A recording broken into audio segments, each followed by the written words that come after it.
before the sun had touched a single hill. I rolled out of the city dark, quiet and still. The cobwebs hung like curtains in the mist, and the road ahead was cold and hard to miss. The lodge's dark, no coffee light inside, just headlights and the loneliness of the ride.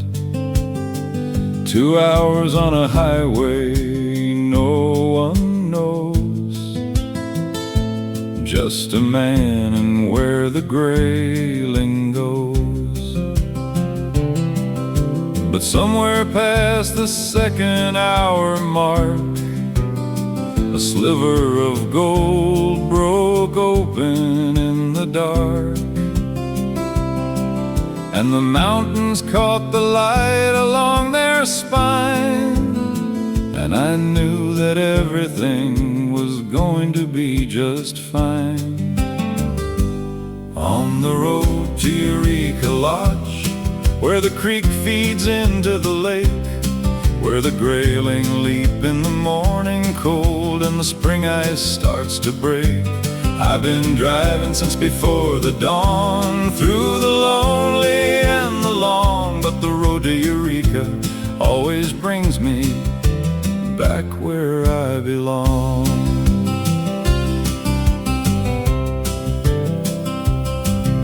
I followed the lake's edge winding wide, down the muddy trail to the mossy side, the mountains tall and treeless in the sky, the prairies stretching out beneath the high. The spring ice gone now vanished clean away, left nothing but the current and the day. I set my gear and pulled my rod out slow and said a quiet thanks for letting me go. Rod in hand I cast across the stream, a flying snake uncoiling like a dream. The night came down without a single sound, and somewhere deep below a fish was found. It took the line and silver broke the air, a Grayling leaping wild without a care. It twisted, turned a ballet bright and brief. Lord, that moment was beyond belief. No fish fairer, no scene more grand than standing on that cold and muddy land, with the mountains watching everything I do, and the lake reflecting back a sky so blue. On the road to Eureka Lodge, where the creek feeds into the lake, where the Grayling leap in the morning cold and the spring ice starts to break. I've been driving since before the dawn, through the lonely and the long, but the road to Eureka always brings me back where I belong.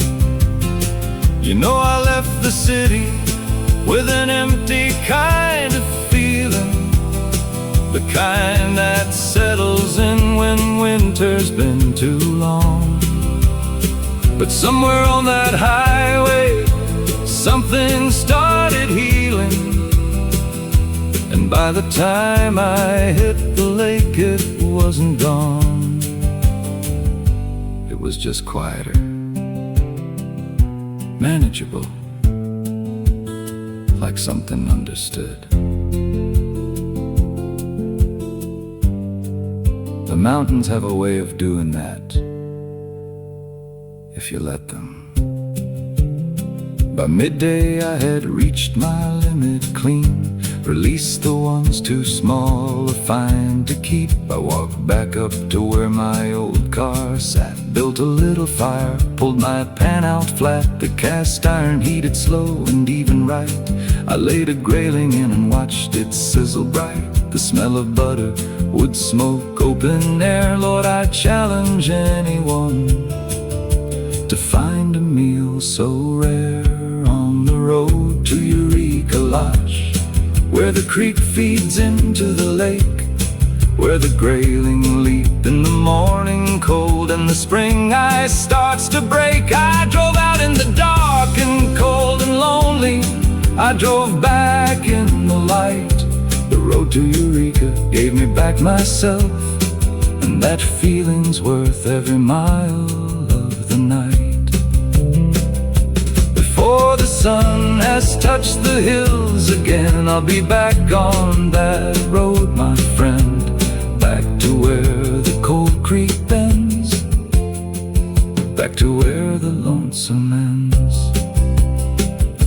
The road to Eureka, the road to Eureka.